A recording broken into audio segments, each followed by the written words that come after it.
동역자 여러분, 오늘 베드로 전서 9번째 시간입니다.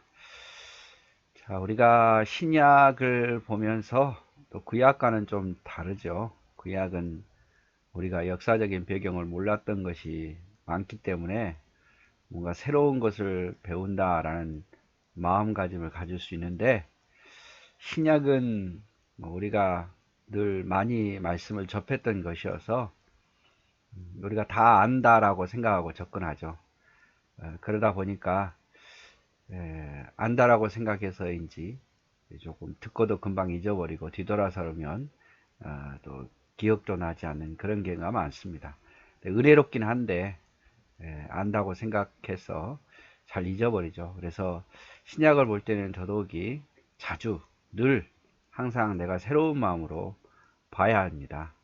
그래야만 그 말씀이 늘 내 안에 자리 잡을 수 있고, 비슷한 말씀들이 많기 때문에 늘 반복적으로 내가 벌써 잊어버렸던 거 다시 기억한다라는 마음으로 우리가 보았으면 좋을 것 같습니다. 자, 베드로전서 3장 볼까요? 가정에 대한 이야기인데요.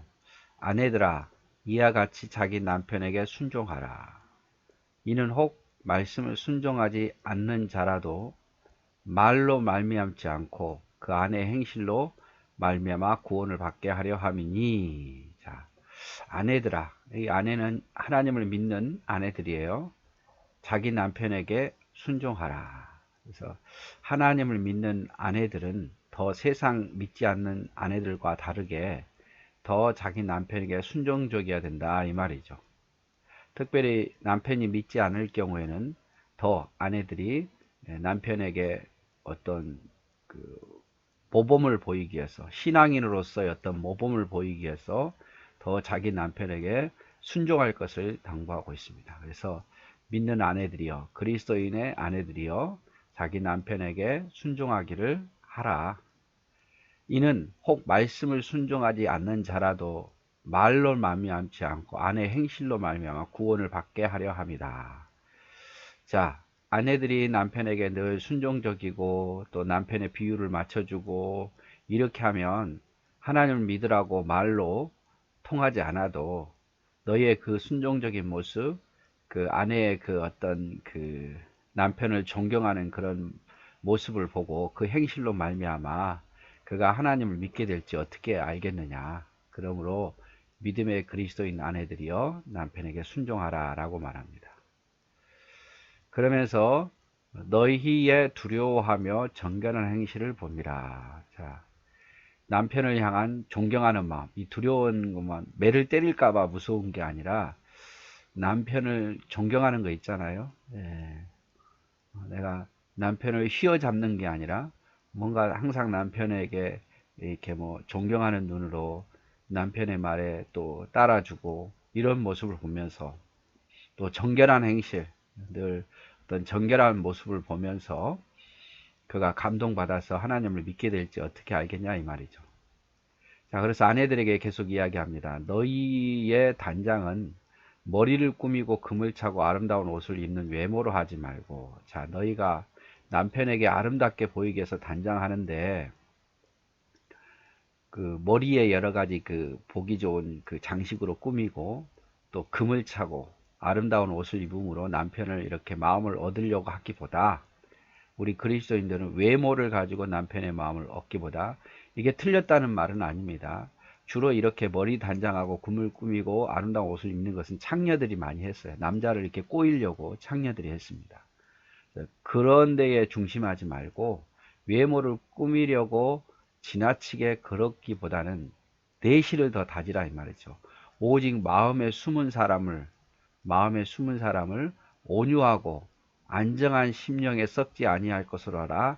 이는 하나님 앞에 값진 것이라. 그래서 온유한 모습을 보이라.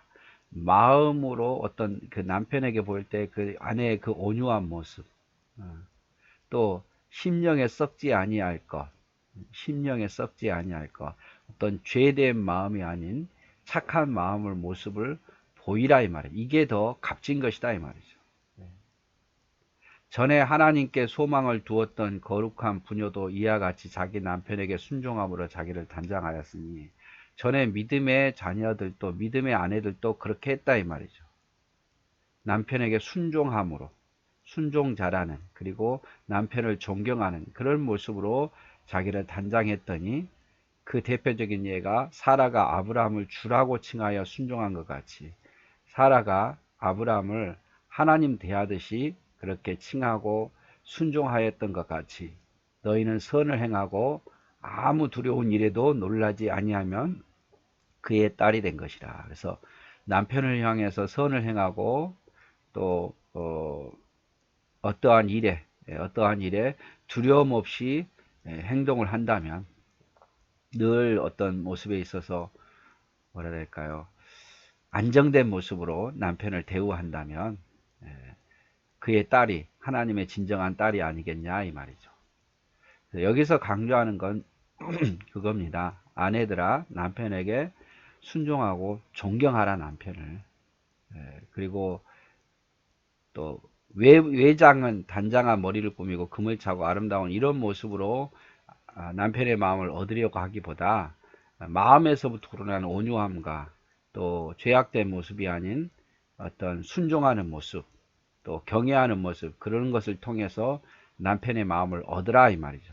선을 행하고 두려운 일에도 놀라지 아니하면 그것이 바로 하나님 백성의 딸의 모습이고 그것을 통해서 내 남편을 구원할 수 있을지 어떻게 알겠느냐 이 말이죠. 다시 한번 정리하면 아내들아 자기 남편에게 순종하라 해요. 여기의 핵심은 그거예요. 아내는 그리스도인데 남편은 믿음이 약하든지 좀 아내보다 신앙이 좀 떨어지는 경우죠. 아니 믿지 않든지. 그러니까 그런 경우는 아내가 중심이 되어서 남편을 구원하려고 애를 써야 된다 이 말이죠. 그 마음을 얻기 위해서 외모로 하기보다 내적 마음을 온유하고 썩지 아니할 것으로 죄악된 모습으로 또 뭐 세상적인 방법으로 가꾸려고 하기보다 오히려 선을 행하고 너희가 아무것도 두려워하지 않고 담대하게 남편을 대한다면 너희가 그리스도인의 모습, 하나님의 딸의 모습을 보게 될 것이다. 나타나게 될 거다. 너희의 행실로 말미암아 구원을 얻게 될지 어떻게 아느냐 이 말이죠. 그러나 이것도 아내가 이 행실이 예를 들어서 주의 뜻에 벗어나지 않는 한에서예요. 그래서 남편이 교회 가지 말아라 이렇게 하는데 그럼 어떻게 해야 돼요? 교회 안 가야 됩니까? 남편에게 순종해야 돼서? 아니죠. 하나님 더 높으신 하나님이 계시기 때문에 우리는 남편의 핍박에도 불구하고 하나님 앞에 와서 예배하고 하나님 일들을 해야겠죠. 그런 것에 있어서 순종하라는 말은 아니에요. 아무튼 그리스도인의 아내는 남편에게 덕을 끼쳐야 돼요. 덕을. 자, 남편들은 그럼 어떻게 해야 됩니까? 남편들아 이와 같이 지식을 따라 너희 아내와 동거하고 그를 더 연약한 그릇이요 또 생명의 은혜를 함께 이어받을 자로 알아 귀히 여기라. 이는 너희 기도가 막히지 아니하게 하려 함이라. 자, 남편의 신앙이 더 나은데 아내가 신앙이 더 약하다든지 믿지 않다든지 이럴 경우는 남편들은 더 신앙으로 아내를 이끌어야겠죠. 이끌어야 돼요. 그래서 지식을 따라 이와 같이 지식을 따라 아내를 잘 알으란 말이에요.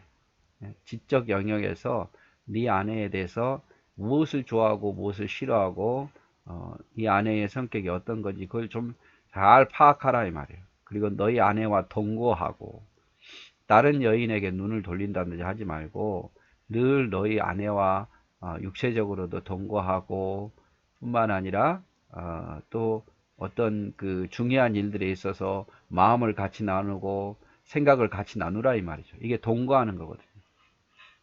더 연약한 그릇이요. 너의 아내는 더 연약한 그릇이니까 늘 남편인 내가 아내를 보호해야 되겠다라는 마음을 가지라는 것이고 생명의 은혜를 함께 이어받을 자로 함께 하나님 안에서 구원받아야 되고 생명의 은혜를 함께 이어받을 자. 그러니까 나만 구원 얻는 게 아니라 내 아내도 구원 얻기를 위해서 나만 은혜 받는 게 아니라 내 아내도 은혜 받기를 위해서 힘쓰라 이 말이죠. 이어받을 자로 알아 귀히 여기라. 항상 귀히 여기라. 아내를 귀히 여기라 이 말이에요. 함부로 하지 말고 귀히 여기라. 왜냐하면 이는 너희 기도가 막히지 아니하게 하려 함이라. 여러분 아내가 남편에 있어서 계속해서 불편하게 하면 기도가 막히죠. 예, 기도가 막혀요.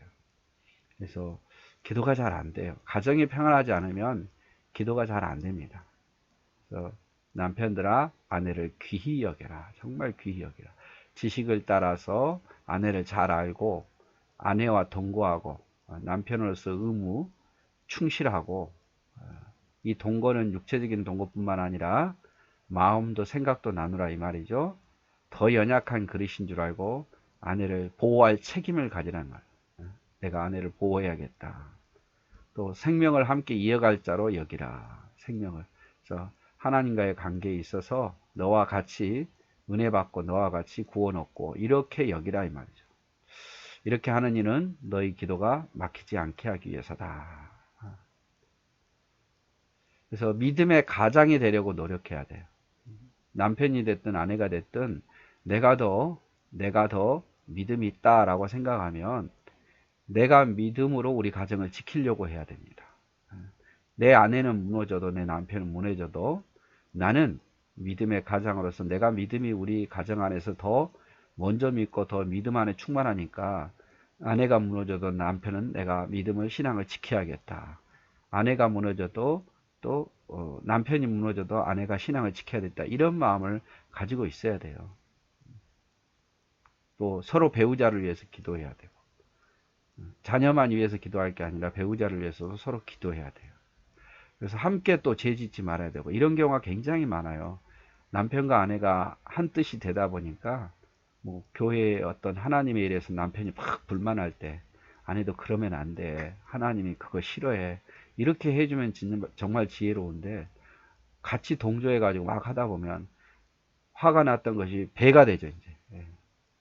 그리고 자꾸 죄악이 전달이 되고 그래서 끊어야 돼요.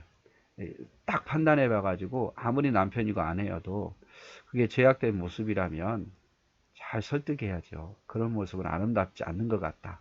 물론 사람은 자기 말을 들어주는 것을 좋아하죠.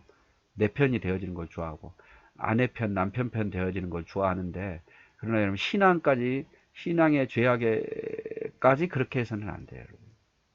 무조건 남편이 아내가 내 편이기를 원한다라고 생각하지 말고 내가 잘못된 것에 대해서는 신앙의 문제에 있어서는 남편이 조금 동조를 하지 않아도 그것이 곧 나를 생각하는 거고 가정을 살리는 거거든요.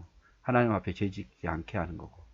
그래서 뭐 남편과 아내가 어떤 교회에서 시험 들어가지고 왔어요. 그러면 왜 그런데 하면서 동조하기보다는 그러면 더 그 신앙을 더 깎아먹게 되니까 그건 하나님 앞에 아름다운 모습이 아닌 것 같다라고 기도해주고 또 옳은 말은 해줘야 되잖아요. 뭐 그래서 싸울 수도 있겠지만 근데 결국 그것이 내 신앙을 아내 남편의 신앙을 살릴 수 있는 방법이니까. 그래서 오늘은 이제 베드로가 고난 속에서 남편이 믿지 않거나 연약할 때 아내들은 그 남편에게 더욱더 순종하라. 안 믿는다고 불평하지 말고 신앙이 약하다고 불평하지 말고 아내들은 더 남편에게 본이 되고 순종하는 모습을 보이라. 그래야 그 행실로 말미암아 그가 마음을 돌이키지 않겠느냐 이 말이죠. 세상 사람처럼 겉만 꾸미고 그러지 말고 오히려 속을 더 온유한 마음으로 심령에 썩지 않을 아름다운 마음으로 네 심령을 바꾸라 이 말이죠. 남편들도 마찬가지예요.